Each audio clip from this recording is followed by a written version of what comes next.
La Chambre de commerce et d'industrie de la Haute-Savoie vous présente le magazine Perspective.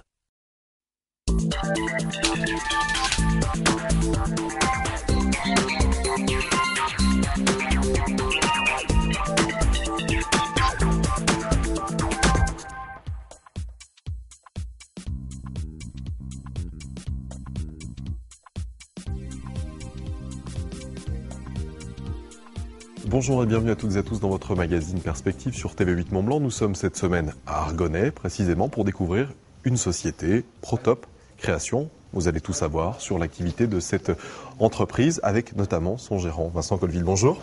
Bonjour. Merci de nous recevoir ici au sein de votre entreprise. Entreprise plutôt atypique puisqu'on réalise ici, je dirais, l'un des derniers bastions, ici à Argonay, de la réalisation d'objets miniatures. Pourquoi ce choix d'activité et pourquoi être encore, comme on le disait en préparant cette interview, être le dernier bastion de la miniature ici? Pourquoi le choix de l'activité? Pour pouvoir rester sur un marché de niche où on a quelque chose à faire face notamment aux importations asiatiques. C'est un vrai savoir-faire artisanal. Il y a un côté artistique dans ce métier que vous pourrez découvrir par la suite. C'est un métier où il faut un talent, il faut une passion pour pouvoir mener à bien les différentes productions que nous faisons. Alors, ce qui est intéressant, c'est que votre passion, elle est née, enfin la vôtre j'imagine depuis bien longtemps, mais en tout cas vous avez décidé de reprendre cette entreprise il y a à peu près 5 ans.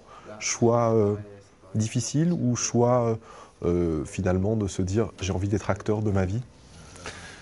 C'est un choix qui est parti de la rencontre de personnes passionnées par leur activité, avec un vrai savoir-faire, et qui étaient à l'époque en difficulté.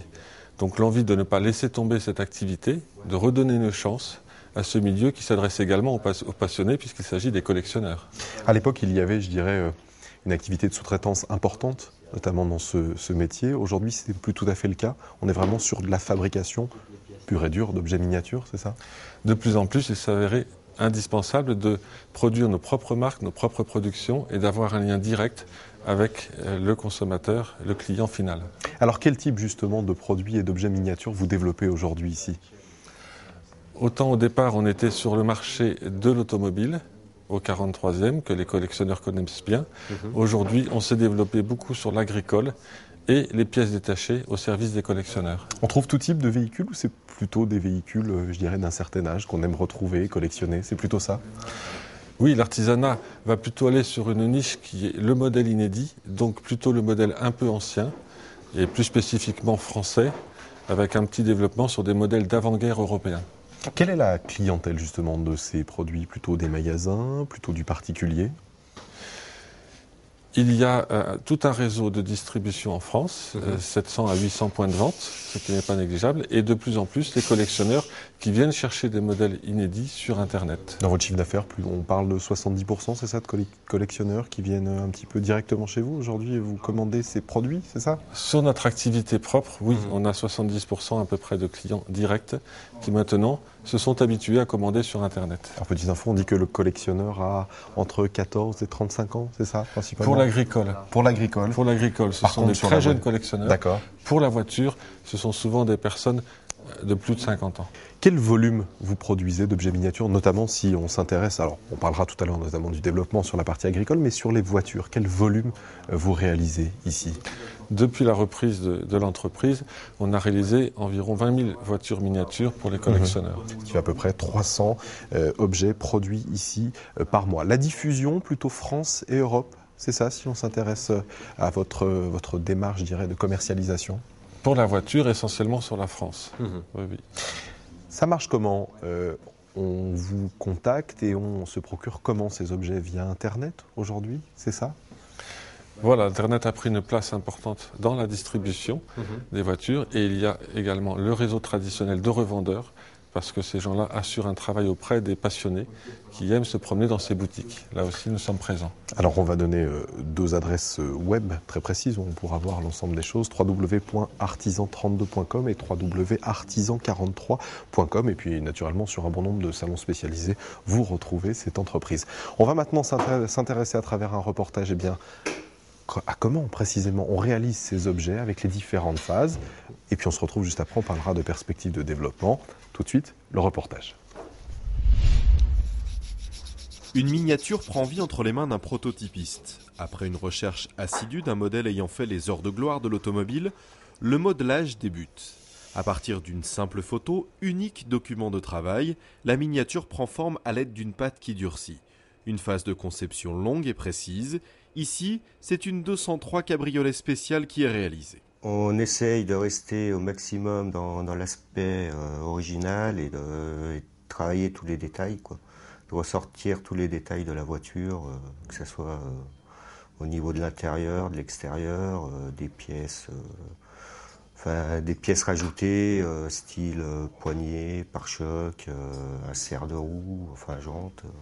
Le prototype réalisé, le moulage débute ici. C'est là encore un savoir-faire artisanal qui est la recette d'une miniature réussie. Voilà, un prototype, donc un avant de camion qu'on a mis en terre. Donc ça veut dire qu'on a bourré de plastiline, donc qui est une espèce de pâte à modeler un petit peu plus raide.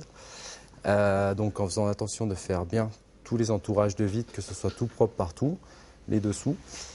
Et une fois qu'on a ça, on va le mettre en boîte. Donc, dans une boîte plexi. Donc, une fois que le prototype est en boîte, on va couler de l'élastomère dessus. C'est donc cette matière-là, c'est du silicone.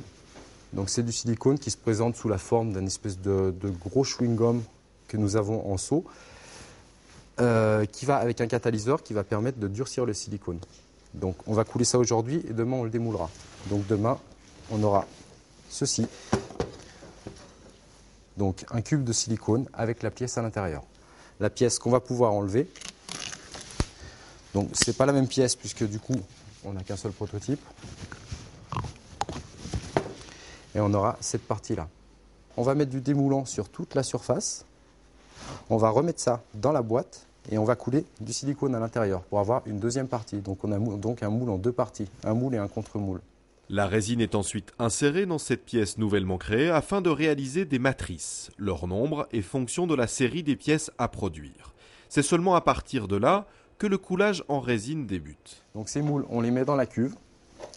On va brasser la résine en deux composants. Donc une résine, un durcisseur.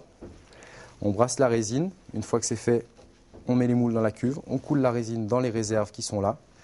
On passe tout ça sous vide. Quand on passe sous vide, c'est qu'on va faire ressortir l'air du fond du moule. Une fois que l'air est ressorti, on va laisser la résine couler au fond du moule. Les moules sont ensuite mis en sèche. 30 minutes se sont écoulées. Le démoulage peut alors débuter afin d'extraire la carrosserie de notre 203 spéciale. Elle est ensuite ébavurée afin d'enlever toutes les petites imperfections liées à cette coulée de résine. Une préparation essentielle avant de peindre ces carrosseries. Toutes les couleurs sont possibles.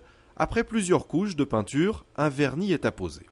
Reste à réaliser les petites pièces qui viendront agrémenter notre miniature et pour le coup reproduire à l'identique les détails de notre modèle initial. Un savant mélange, que seuls les Gaulois connaissent, permet de mettre en forme ces éléments.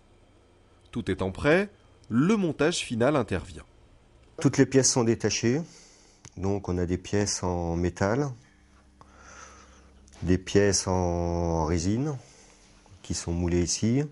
Les roues, donc on commence par monter les roues, c'est 3 parties, un pneu, une jante, un insert. Donc déjà on monte toutes les parties à côté. Et après on finit par le montage de la voiture. On monte toutes les pièces sur la voiture. Le temps de montage, il dépend du modèle, quoi. Il y a des modèles qui sont plus longs parce qu'il y a beaucoup plus de pièces, ils sont beaucoup plus travaillés. Et il y en a d'autres qui sont plus simples, quoi. Un modèle comme ça, il faut compter à peu près, on va dire, 20 minutes de montage.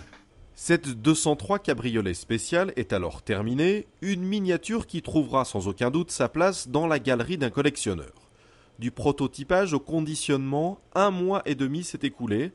Un mode de fabrication similaire, si l'on s'intéresse au modèle agricole, excepté le prototypage. C'est peut-être un peu différent dans le sens où je travaille sur des outils actuels.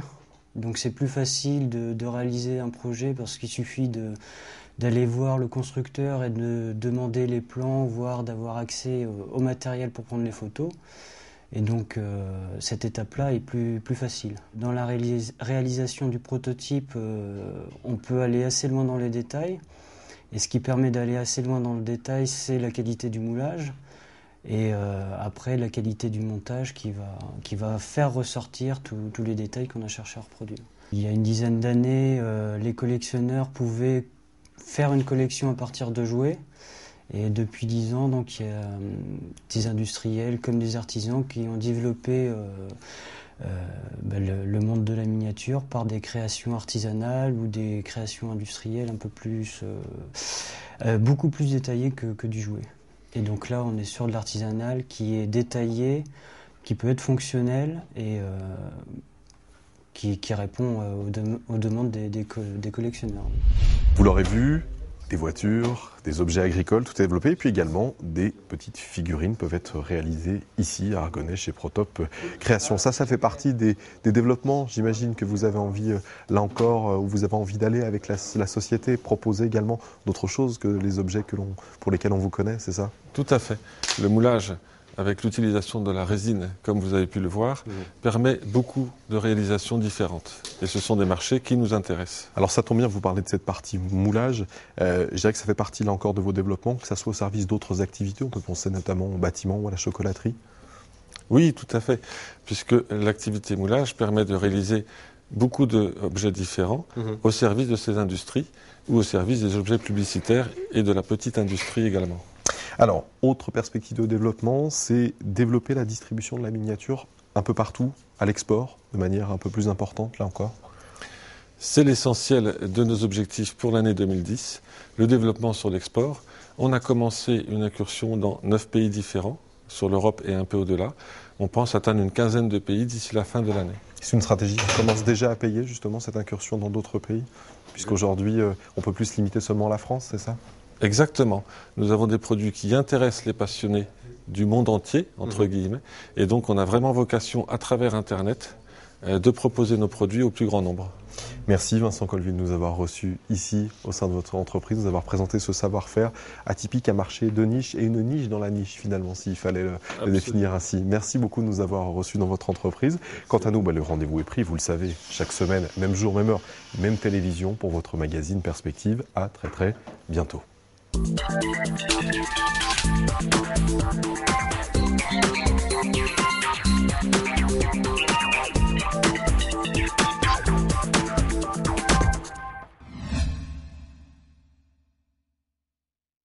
La Chambre de commerce et d'industrie de la Haute-Savoie vous a présenté le magazine Perspective.